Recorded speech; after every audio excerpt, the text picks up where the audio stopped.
Әкесін тыңдап, бақытын жоғалтқан жігіттің әңгімесі. Өмірде болған ой саларлық оқиға.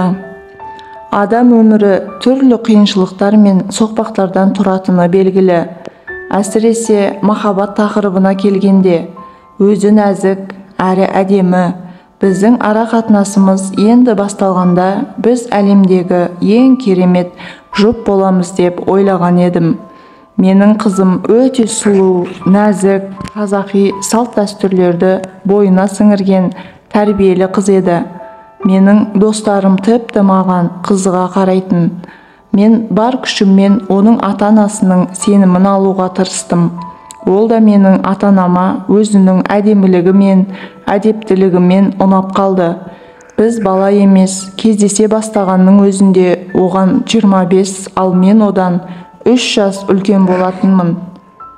Біз үйленуге асықпайтынбыз. Ол енді ғана медициналық институтты бітіріп жатқанда, мен бар жиған тергенімді пәтер алуға сақтап қойғанмын. Мен үйленгеннен соң бірден ата-ана үйінен бөлек шығамыз деп шешіп қойған болатынмын. Бірақ сол сәтте қала сыртында үлкен үйіміз болғандықтан, пәтерге бөлек шығуым ақмақтық деп ойладым. Әкем қойған бір түрлі талап еді. Осылайша 3 жыл өтті. Соңғы жарты жылда Дариға үйлену жайлы әңгімені аз қозғайтын, десе де сол сәтті асыға күтіп жүргенін жүрегім сезді. Менің өзім оған сөз салуға бірнеше рет талпынған едім. Бірақ қатал әкем бөгет жасап қалатын. Себебі менің үлкен ағам Әмірдің үйленбеген кезі еді.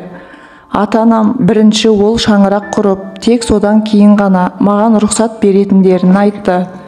Үлкенмен жарысып не керек, қызың бәрібір сенен кетіп қалмайды ғой деп әкем қалжыңдап қоятын.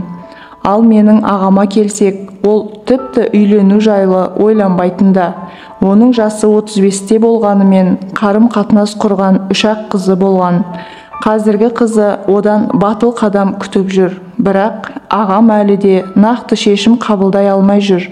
Мен Дариға екеуміздің арамыз алшақтап бара жатқанын түсіндім. Бірақ ата-анам талабына қарсы шыға алмадым. Туысқандары отқа май құйды. Менің Дариғамның 28-ші туған күні еді.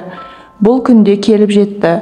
Маңызды іс-шараға бар күшімді салып, мейрамхананы сәндеп, керекті заттарға тапсырыс беріп, жүгіріп жүргеніме қарамастан, қызымның көңілі жабырқаңқы. Ол менімен мүлде сөйлескісі келмейтін болды.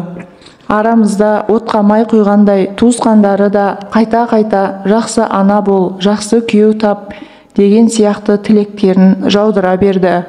Кешкісін оңаша қалғанымызда ол дәл осы күні менің сөз салуымды күткенін айтып, өте қатты ренжігенін айтты. Менің қолымды итере салып, осымен бәрі бітті, деді де теріс бұрылып кетіп қалды. Қайта айналып келді. Мен 3 ай бойы түрлі сыйлықтар сыйлап көңілін тапқым келген, бірақ мұның бәрі зая кетті. Өзегімнен итеріп, ақыры басқа жігітке тұрмысқа шығып кетті. Араға 2 жыл өткенде бір ортақ танысымыздың туған күнінде кездесіп қалдық. Ол күйеуі ұрып соға берген соң ажырасқанын айтты. Бір баласы да бар екен. Мен оны тағы да түскі асқа шақырғым келді. Бірақ сол баяғы әлі де батылым жетпей жүр. Ата-анамның тағы не дерін кім білсін деп терең ойға шомып жүрмін, деп аяқтады әңгімешіл жігіт өзінің өмірі жайында.